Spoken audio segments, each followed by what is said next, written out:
Morning light flooded the bedroom, pulling Liberty Hart and Cherry Vale from sleep.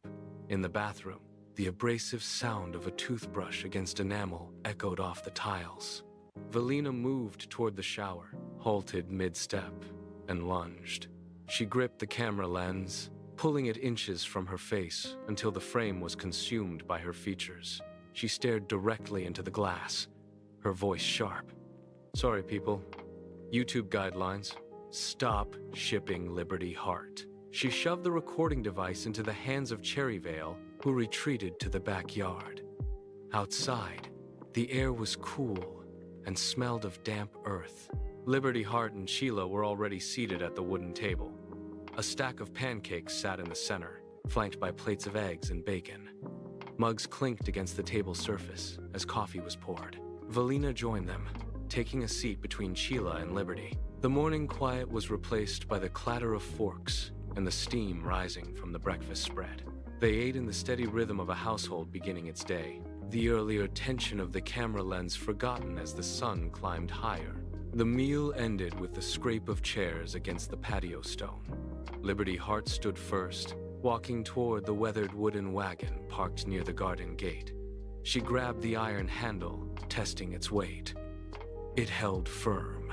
Beside her, Sheila and Muggs helped clear the remaining plates, their movements synchronized and efficient. They moved to the wagon, hoisting supplies, water skins, rolled blankets, and a satchel of dried fruit into the cargo bed. Cherryvale checked the axle, running a hand over the greased wood to ensure it would hold the long track. A bolt popped loose, clattering into the grass. The group froze. Liberty Hart dropped to her knees, fingers digging into the dirt to retrieve the metal piece. She jammed it back into place, braced her shoulder against the frame, and tightened the nut until her knuckles turned white. It was secure. She stood, wiped the dust from her palms, and looked at the others. "To the peanut butter and jelly kingdom," she announced. Her voice carried across the yard, sharp and clear. They climbed in, settling onto the floorboards. With a collective push, the wagon groaned, its wheels biting into the soft earth. They turned away from the house, leaving the familiar garden behind as the wagon rolled steadily toward the open plains.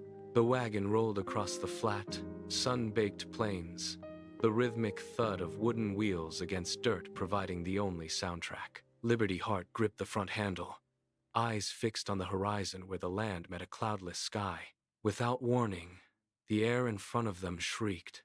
It sounded like heavy canvas being ripped apart. A jagged, glowing fissure ignited in the center of the path, spilling violet light onto the grass. The horses pulling the wagon reared, forcing the group to scramble for balance as the vehicle shuddered to a halt. From the center of the rift, a figure tumbled out. Lopina hit the dirt hard, rolling twice before coming to a stop in the dust. She stood immediately, spinning in sharp, erratic circles, her gaze darting across the unfamiliar terrain. The light behind her vanished with a thunderous pop, leaving only silence in its wake. Cherryvale and Muggs climbed down from the wagon, their movements cautious but purposeful. Sheila stepped forward, extending a hand toward the stranger. Lopina stopped her frantic pacing, her eyes locking onto the offered palm. She exhaled, the tension leaving her frame as she reached out and gripped Sheila's hand. The group closed in, offering quiet nods of reassurance, and guided the newcomer toward the safety of the wagon. The heavy iron gates of the kingdom groaned open, revealing a courtyard bathed in the long, violet shadows of dusk. Liberty Hart led the group across the stone floor, the sound of their boots echoing against the high, vaulted ceiling of the throne room. The queen stood waiting by a central table, her posture rigid. She did not greet them with ceremony.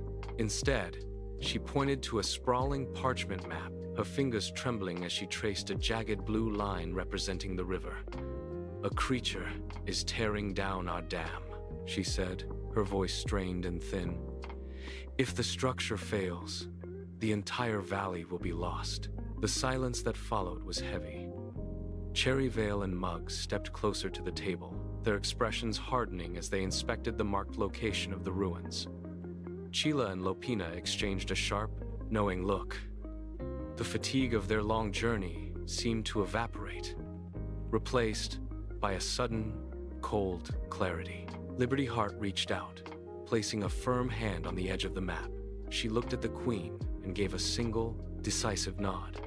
The light of their previous adventure had vanished, replaced by the grim focus of a hunt. They turned in unison, moving toward the heavy oak doors that led to the riverbank, their pace quick and purposeful. The trek through the dense brush was a slow crawl of tangled vines and sharp thorns. Liberty Heart pushed aside a thicket of willow branches, her boots sinking into the soft, damp earth of the riverbank. Ahead, the dam stood as a skeleton of its former self, timber splintered and debris choking the narrow channel. The air grew heavy, smelling of stagnant mud and cold, deep water. From the gloom beneath a cluster of weeping trees, a figure detached itself from the shadows. Hazel Arrowmere stepped forward, her bow already strung and an arrow nocked, her eyes scanning the surface of the river. She signaled for the group to stay low. There was no conversation. The gravity of the situation required total silence. Liberty Heart crouched behind a moss-covered boulder, watching the water. The river, previously sluggish, began to pulse. A low, rhythmic thrumming vibrated through the ground, rattling the loose stones near their feet. Then, the center of the pool erupted in a series of violent, swirling eddies. Bubbles of black silt surged to the surface, breaking with a wet, heavy sound. The water did not just flow. It boiled, agitated by something massive moving beneath a dark, churning current. The group tightened their grip on their gear, bracing for the inevitable. The river surface exploded.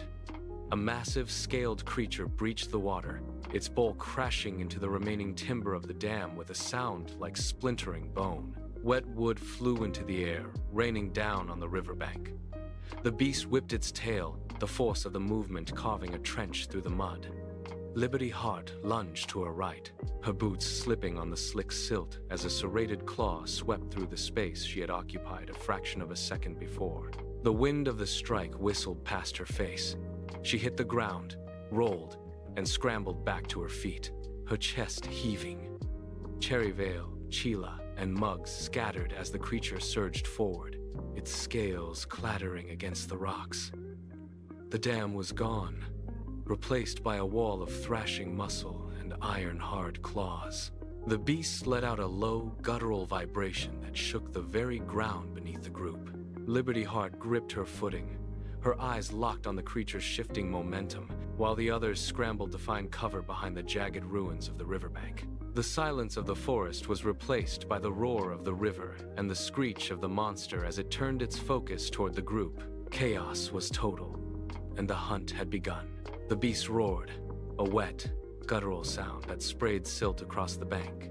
It lunged again, but the group was already moving. Sheila and Muggs sprinted toward the flank, uncoiling thick, woven vine nets with practiced speed.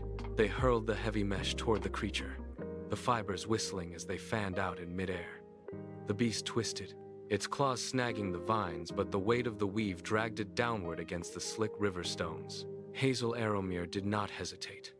She drew back her bowstring until the tension burned in her shoulders, releasing a volley that hummed through the spray. Each arrow struck the monster's hide, forcing it to jerk its head back and snap at the air in frustration. The coordination was frantic, born of pure necessity. Liberty Heart shouted orders over the crashing water, guiding the rhythm of the assault. Sheila and Muggs braced their feet in the mud, pulling the nets tight to restrict the monster's reach. The creature thrashed, its massive body slamming into the rocks, but the nets held firm, pinning it against the wreckage of the dam. Hazel fired again, her movements fluid and relentless, keeping the beast off balance. They were inches from the creature's snapping jaws, their lives hanging on the strength of the woven vines and the precision of the next arrow. Liberty Heart saw the moment the vine nets began to fray. She shouted a single command. The group converged. Liberty Heart, Cherryvale, Sheila, and Muggs slammed their shoulders against the beast's flanks, ignoring the spray of mud and the lashing tail. They locked their fingers into the thick mesh of the nets. The creature dug its claws into the silt, resisting with a guttural, ground-shaking roar. Every muscle in the group tightened as they pushed. Their boots slid backward, then held firm. They pivoted, using the creature's own momentum against it, shifting its weight toward the center of the surging river. The water caught the monster, dragging it toward the deep, dark current. With a final, unified surge, they shoved. The beast lost its grip on the riverbed. It tumbled backward, claws scratching uselessly against the stone, and vanished into the churning foam of the downstream current. The roar cut off instantly. The only sound remaining was the rush of the river and the heavy, ragged breathing of the group. They stood on the bank, chests heaving, eyes fixed on the empty water. The silence felt absolute, heavy with the sudden absence of the threat. Nobody moved. They simply watched the current carry the danger away, the adrenaline slowly draining from their limbs as the reality of the stillness took hold. Liberty Heart was the first to pull her boots from the thick, clinging mud. Her legs felt heavy, as if the river silt had turned to lead. She looked at the others. Cherry Vale, Sheila, Muggs, Valina, Lopina, and Hazel Aromir stood in a line along the bank, their faces streaked with river grime and sweat. Nobody spoke. The silence of the forest felt different now, stripped of the immediate threat, but thick with the weight of the day. They turned toward the trail. Every step required a conscious effort, a mechanical lift and plant of the feet. Muggs stumbled over a protruding root, catching himself against a trunk, and the group paused until he found his balance again. They walked in a loose, jagged line, the brush snagging at their skin. The sun began its final descent, casting long, bruised shadows across the path. The air cooled rapidly, turning the damp mud on their skin into a cold, stiff crust. They moved past the ruins of the dam, eyes fixed on the horizon where the last sliver of orange light touched the trees. By the time the house came into view, the sky had deepened into a bruised purple.